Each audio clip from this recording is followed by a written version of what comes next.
मित्रों, आज हम इस वीडियो में अकाल मृत्यु के विषय में चर्चा करेंगे, जो मनुष्य पर्वत से कूदकर, आग से जलकर, गले में फांसी लगाकर या पानी में डुबकी मरते हैं।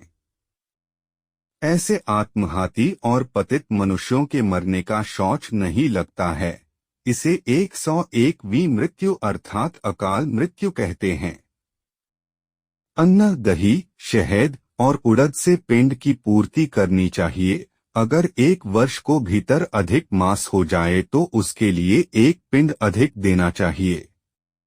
प्रेत पिंड 3 भाग करके उन्हें क्रमशः पिता, पितामह और प्रपितामह के पिंडों में जोड़ दें। उपनिषद एवं पुराणों आदि के अनुसार मनुष्य की मृत्यु या देह में निवास करना उसका समय निर्धारित होता है।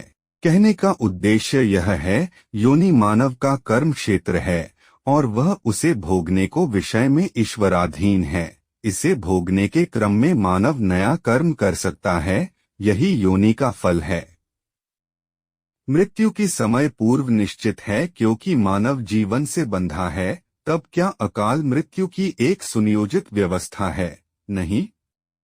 अगर अकाल मृत्यु की एक सुनियोजित व्यवस्था होती हो, उसका नाम भी केवल मृत्यु होता। अकाल जुड़ने का मतलब ही अचानक है। मृत्यु के केवल 4 कारण हैं।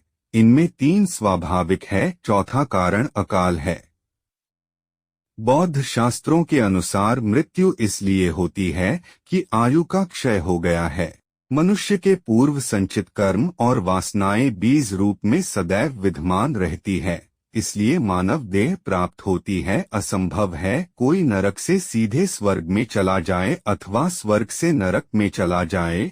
यह सत्य है। भविष्य को किसी ने देखा नहीं, पर हमें जीवन में सुख, सुविधा, सफलता मिल रही है। उसके पीछे कोई ना कोई कारण अवश्य रहा होगा। यह अंतर क्या है? यह रहस्य जो सामान्य दृष्टि से समझ नहीं आ सकता। इसी रहस्य को जानने के लिए हमारे ऋषि मुनियों ने एक क्या अनेकों जन्म स्वाहा कर दिए। क्या हम इन रहस्यों को इतनी सरलता से समझ सकते हैं?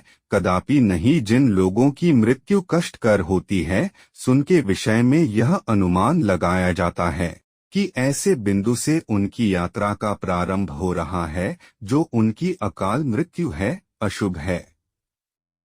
प्राचीन काल में मानव की आयु 100 साल मानी जाती थी, लेकिन असत आचरण एवं पाप के कारण हमारी आयु का लगातार ह्रास हो गया। व्यक्ति जैसा होता है वैसा ही उसका आचरण एवं साधना शैली होती है। मनुष्य के परलोक गमन की स्थितियों का अनुमान उसकी मृत्यु के समय किया जाता है। जैसे पुण्यात्मा का जन्म अच्छे मुहूर्त में होता है, उसी प्रकार सत्कर्मियों सी मृत्यु भी मोक्षप्रद ग्रहों के रहने पर हुआ करती है। स्वर्ग सुंदर है, नरक विभत्स है, गर्मी दुख का और तृप्ति सुख की सूचक है। नरक में अलंकार है, स्वर्ग में प्रकाश है। ऋग्वेद कहता है, द्वे सृति अशृण्वं पितॄणामाह देवानामुत्मर्ताना ताभ्यामिदं विश्वमेजत समेति यदंतरा पितृ मातरं च। अर्थात मनुष्यों को स्वर्गारोहण मार्ग सुने हैं, एक पितरों का, दूसरा देवों का। सारे मनुष्य इन 2 मार्गों से ही जाते हैं। मृत्यु को पश्चात 5 ज्ञानेंद्रियां, 5 कर्मेंद्रियां, 5 प्राण, मन और बुद्धि, ये 17 अंग मिलकर एक सूक्ष्म शरीर बनता है।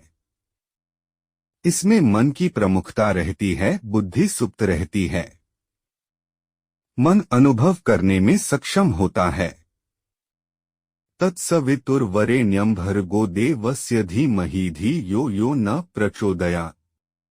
जब 8 अक्षर हो तब गायत्री छंद बनता है, किंतु एक अक्षर न्यून हो, 7 अगस्त 2008, तब निचरित गायत्री छंद बनता है, वर्टिकल बार। आजकल कई पंडित हैं जो वरेण्यम को वरेण्यम पढ़कर 24 अक्षर बनाते हैं।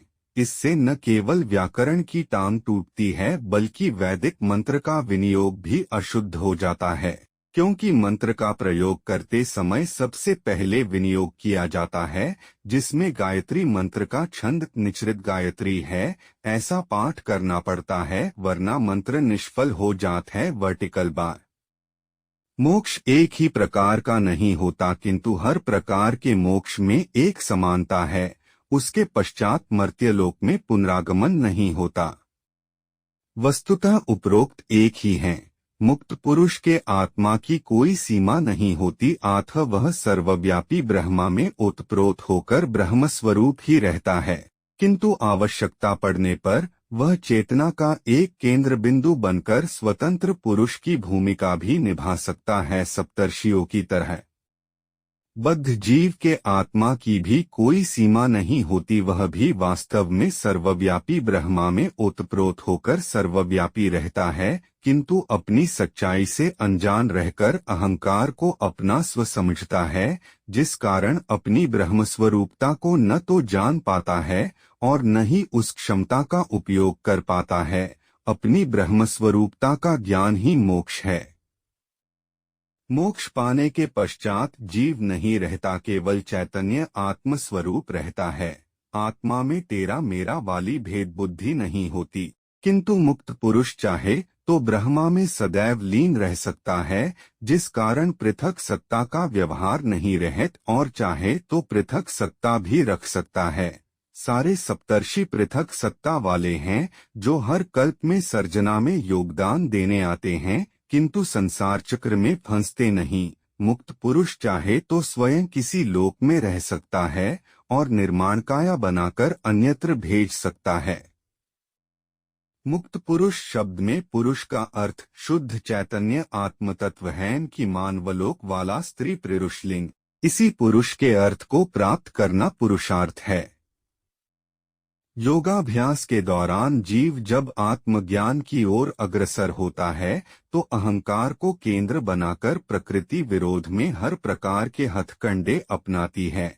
आत्म समाज से कटकर योगाभ्यास अनिवार्य हो जाता है, वरना प्रकृति दूसरों के माध्यम से बाधा डालती है।